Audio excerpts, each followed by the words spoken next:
Good evening. Welcome to another belated edition of What's Going On. I'm Tom Murphy, and I'll be the host tonight. And tonight we are talking to three of the women who were instrumental in starting the indoor farmers market at St. Thomas Church in the village of Mamaroneck, which so far has been very successful. Alice Pernick is the chair of the Village of Mamaroneck Committee for the Environment. She's here with us tonight. Alice, can you just tell us how this came about? Yeah, first I'd like to just mention that this market would never have come into being if it weren't for Elsa Puerto Rubin. She's a member of the committee for the Environment. She's a member of the committee, and this was her brainchild, and she came to the committee about 2 years ago, and she felt that the village should be doing more for the environment than we were doing. And she brought along an article by an environmental advocate named Bill McKibben, and he was talking about farmers markets, and he was talking about the cost of transporting food across the country or all over the world. And one of the things he mentioned in the article was that to transport a head of lettuce from California to the eastern United States, for every 1 calorie of the lettuce, you had to put in 36 calories of energy just for the transportation costs. And it went on to talk about, that this is not good for the environment and also not really good for communities. So the committee really supported this idea. So Elsa got to work. She started researching it. She brought in a fellow named Robert Lewis, who's with the New York State Department of Agriculture and Markets. And he gave us some ideas on how to proceed and how to research it and what to do. He told us to go visit other markets, which we did. We kind of ate our way around Westchester, Elsa and I. That was a lot of fun. There's one in Larchmont and one in Rye, We went right? to the one in Larchmont. We went to White Plains, which has an outdoor one in the summer. They also have an indoor market in the winter, which was quite good. And we conducted a survey. That was another one of his suggestions. We did this at the Harbor Festival, I think it was 2 years ago. And we just tried to gauge the community support for a market, what kind of products people would want to buy, where they would want it, when they would want to shop, and so forth. And we took the results of the survey, and we tried to identify a location where we could have it. The trouble that we came into was that there are a bunch of other ones nearby in the summertime, and Elsa was communicating with Miriam Haas over here, who's the Director of Community Markets, and she runs the Larchmont one, among other ones. And Miriam had told her that she felt there wasn't enough, that it would be too saturated. Right. The market would be too saturated to have a summer one. So we were kind of stuck in that mode for a while. We didn't want to give up on the idea of it, but we didn't really know how to move on from there. And then at some point, well, Miriam can discuss this further, but the idea came up of a winter market.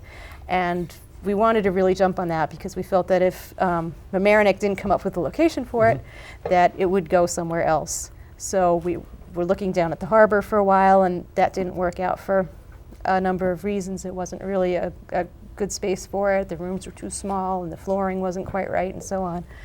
And basically what the committee's role was being a matchmaker. We brought together the Reverend Tammearu from St. Thomas's Episcopal Church, and we just tried to be a matchmaker and bring everybody together, and also to try and get the word out now that it's actually happening, and try to get people to come in and enjoy the market. And it seems, I was there the first day, and it seemed very well attended. I hope the attendance has kept up and the sales have kept up. Miriam, what is the business model for? Yes, my company is called Community Markets, and I started my first market in 1991 because I had started a food co-op, and it became very time-consuming, and I thought it would be easier to have the farmers come in and set up and sell their produce. So I live in Ossining, so I went to the village, and after a little bit of research, they said I could start a market.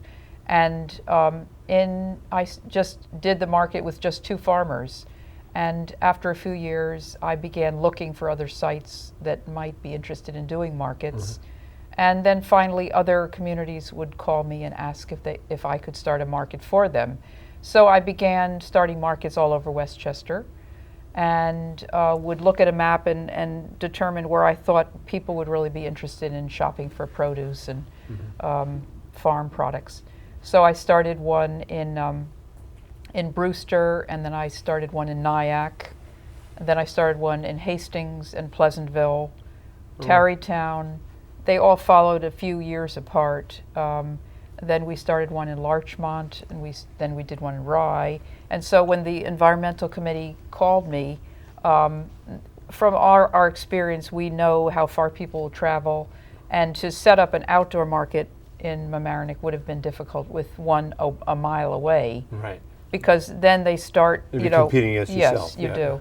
So the movement for the indoor markets is just beginning to percolate now in this year and last year, because we've done such a good job of encouraging people to shop from farmers at the markets that the people began to say, we don't want it to stop. And people think, well, what is there that they would find at a market?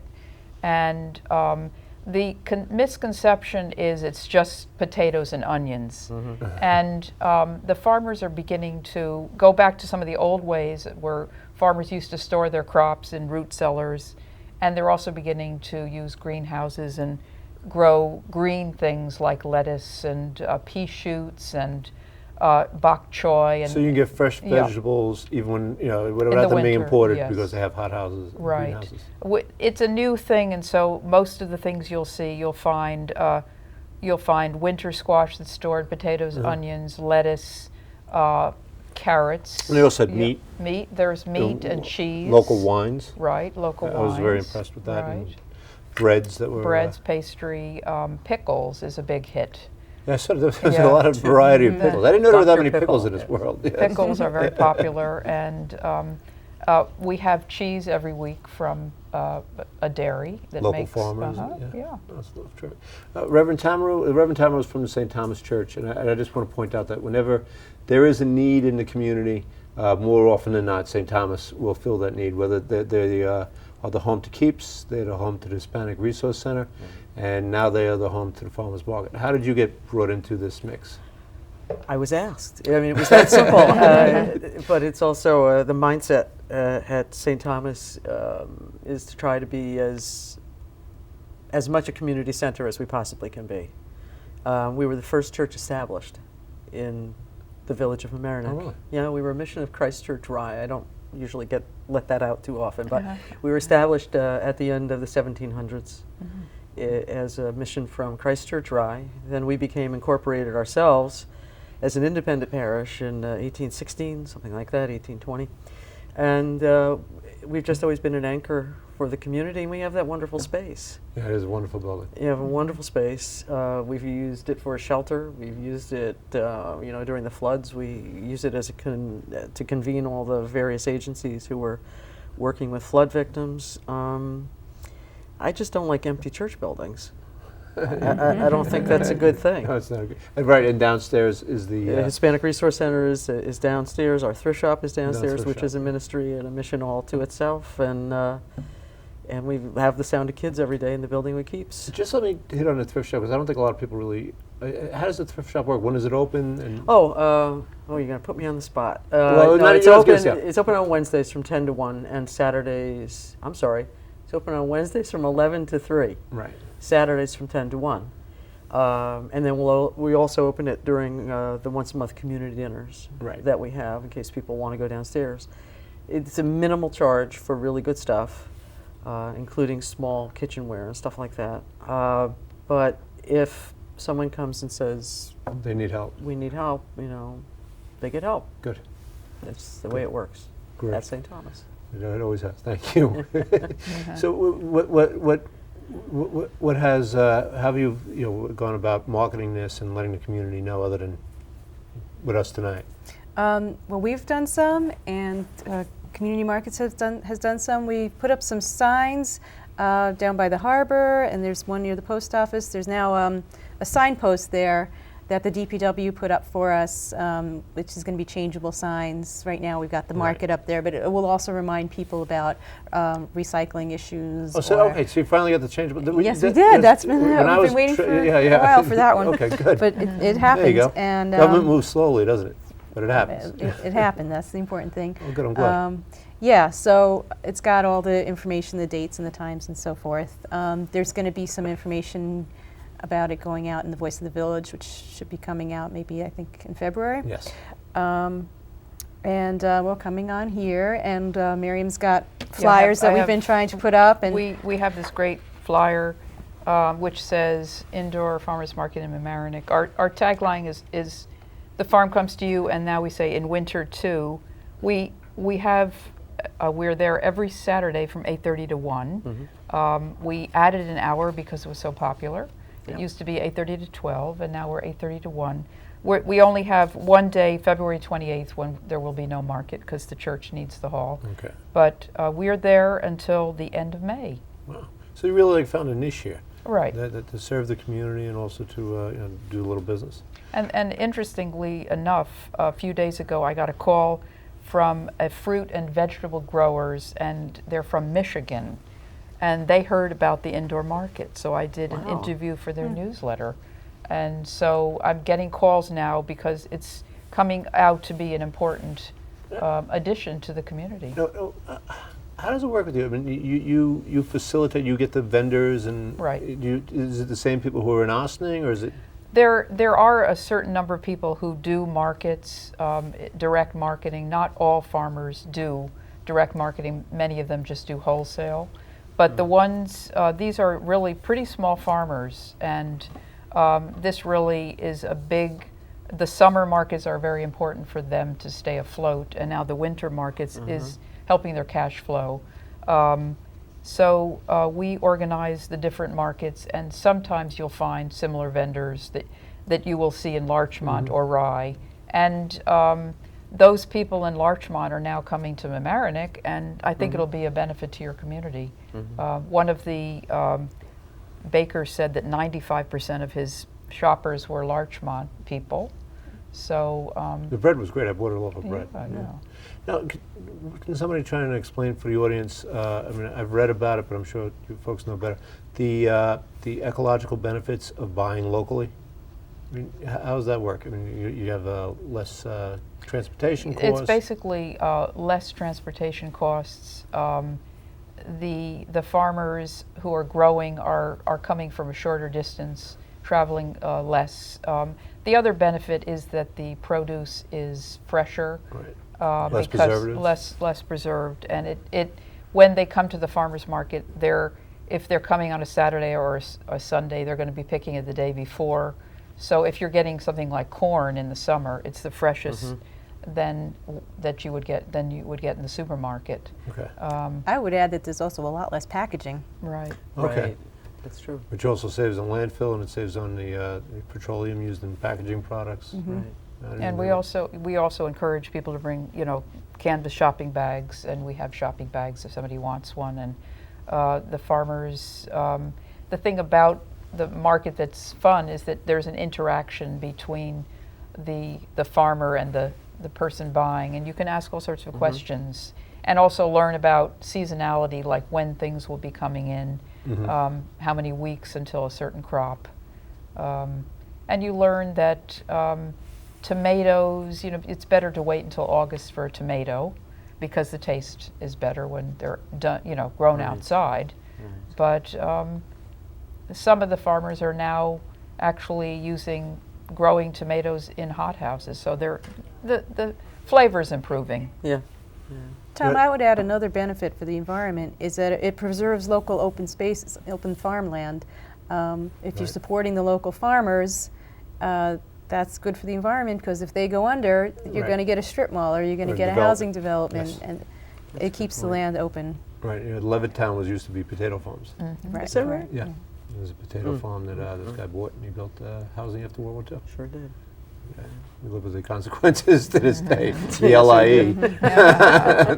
The LI parking lot. But so it sounds like there's a lot of ecological benefits, and there's also culinary benefits, because you look at some of the my wife, who hasn't gone yet, will love it because she really likes to cook, and you're getting fresh ingredients, and you're getting ingredients that maybe you wouldn't get at Stop and Shop. Right. And stuff that's a little more exotic. You can really taste the difference. I got sauerkraut from the pickle guy, and I mean, it doesn't taste like the metal can, tin can taste. Yeah. It's really fresh. Right. Oh, good. Somebody asked me the difference between a free-range chicken egg, because I got pointed to to do that, to Yeah. buy free-range chicken and free-range chicken. I said, well, it just tastes more like an egg. I don't know how else to explain it. It looks more like an egg. It tastes more. And the other benefit for me is just as somebody who is called to call together the community. This is a real community building. Absolutely. Not just for St. Thomas, but for Mamaroneck. I love it. Yes, it is. I mean, Exactly. it just people stop and talk to each other. Right. Yes. Yeah, we met our neighbors. We all slow down. My daughters met people Yep. they knew. We're putting, St. Thomas is putting up a few tables on the side. We're Right, right. selling a little coffee to support our Carpenters Kids project. Okay. That you know about. Yep. And people are sitting down chatting. So it's a way for the community to come together and Yeah, read. it's a lot cheaper than Starbucks. Ooh. And more fun. I was reading today, and this is kind of an aside, but Walmart is going, not that I've never been a big proponent of Walmart, but I guess, even a broken clock is right twice a day. There you go. But they are not selling anything anymore, they're not going to sell anything anymore that isn't concentrated.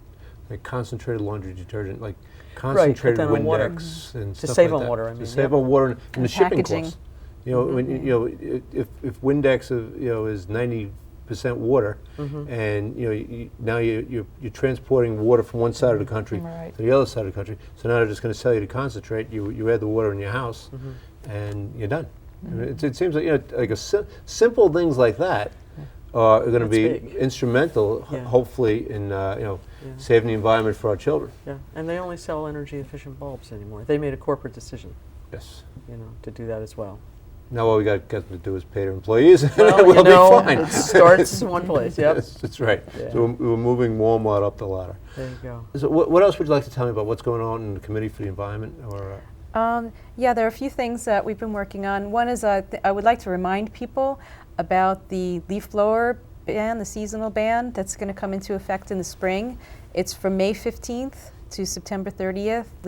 Electric or gas leaf blowers are not permitted during the season when the leaves aren't falling off the trees.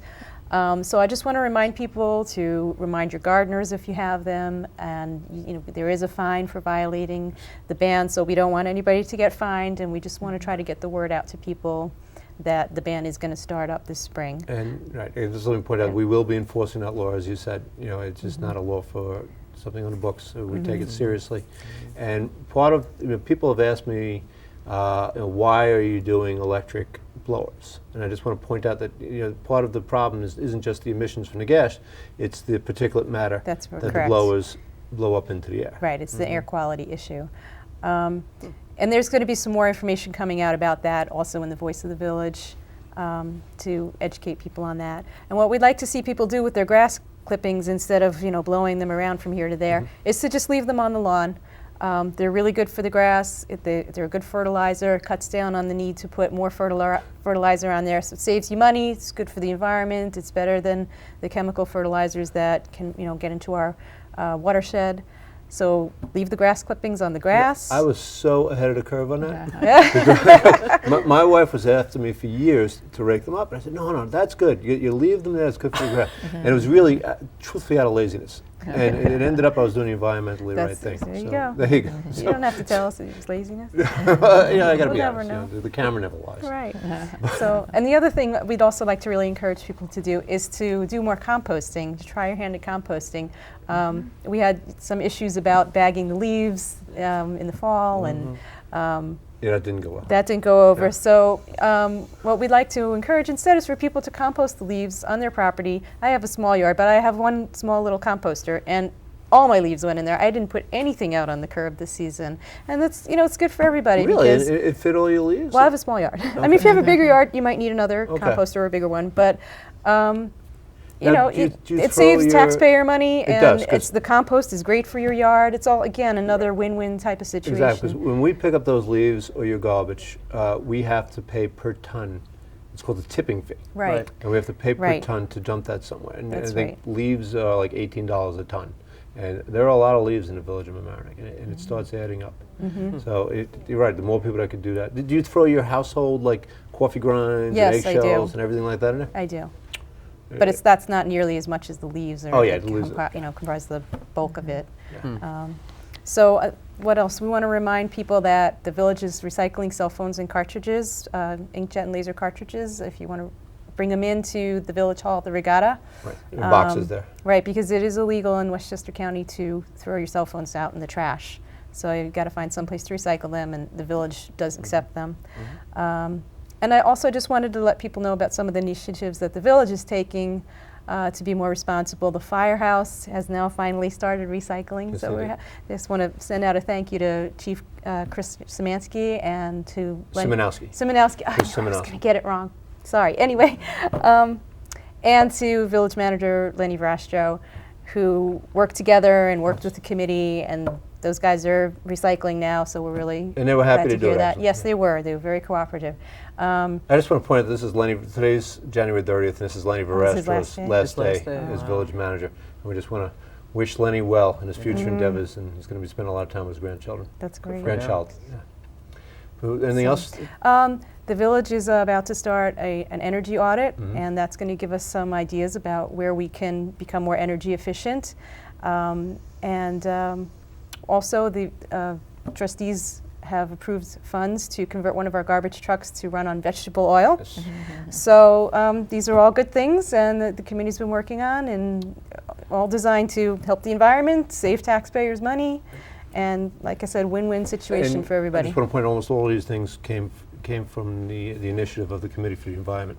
And I know you've been working closely with Trustee Ryan, Tony And she's Pagova. fabulous. She is fabulous. She is tremendous. Everything we propose, Yes. she's supportive and helpful, Yes. and you know. We all get the emails after your meetings about what you guys want to do next, and it's very encouraging to see a committee of volunteers that work so hard and are so dedicated.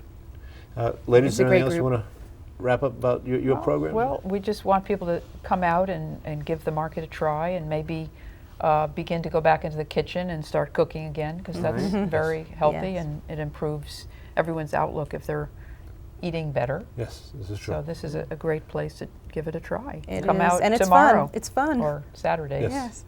And Did you want to mention where the coffee and hot cocoa money goes? Oh, I mentioned the Carpenters I'm not Kids. sure everybody knows what that is, I though. appreciate you asking. We have a partnership program with the Anglican Diocese of Central Tanganyika through our diocese, and St. Thomas is partnered with a village called Hambala Makulu. We're putting 65 orphans through school. They're, the AIDS just decimated an entire generation of parents across Africa, and so our diocese is now, I think, sponsoring close to 4,500 children. Our goal is 10,000 kids by 2010. And we also have some free market coffee we're going to bring in to help do that as well. But, we're putting kids through school and giving them a real future. So these are 4,500 children whose parents died of AIDS in Africa. Oh my God. Yes.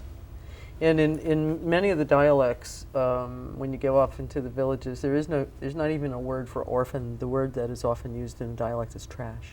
Oh my God. So these are children who really had no future, who had no hope. And They're just basically abandoned. yeah, and now and the diocese also made a deliberate decision not to build orphanages, but for each village to take care of its own children, and that's what we help them to do. Takes a village, right? It does, and we bought them a cow, so the children have fat. Americans are trying to get rid of our fat, but they need fat to grow their hair and be healthy. And so it's. I've been twice. I'm going to go again this year to visit our friends, and it's an incredible program. That's very encouraging to know. Yeah, it's an English system of school, so they sit for second level, and we have, I think, 7 kids who are going on to the next level of school or vocational school. Wow. Yep. I'm very, very Who proud of them. probably would never have been around to make it. Had not Oh been no! Well, or they'd be. It's hard hard to know what they'd be doing. I mean, last year, one of the gifts we took were solar flashlights called BOGO lights, which we've discovered in other countries allows parents to let their kids go to school. So because they were worried that if the kids went to school, they wouldn't do their chores. So now the kids can come home from school, still do their chores, but now they have light Okay, to do the to do their homework at night. Oh, And groups of adults are teaching each other to read because they have light for that was very helpful. Oh yeah, it's a win-win, and it's a no-brainer about supporting. So that's where the coffee money's going. Thanks for Good. asking. Well, that's a very worthy cause. I'll be coming down to drink some Yeah. coffee You now. better. Well, I think we're just about out of time. I want to thank all you ladies for coming here tonight. It was very informative, and I appreciate it. And continued good luck and success you. in your business. And thank you for bringing us to the village of Thank you. Mamaroneck. You're It's welcome. really helped in community building. Thank you very much. Thank you. Thank you, Thank you, Tom.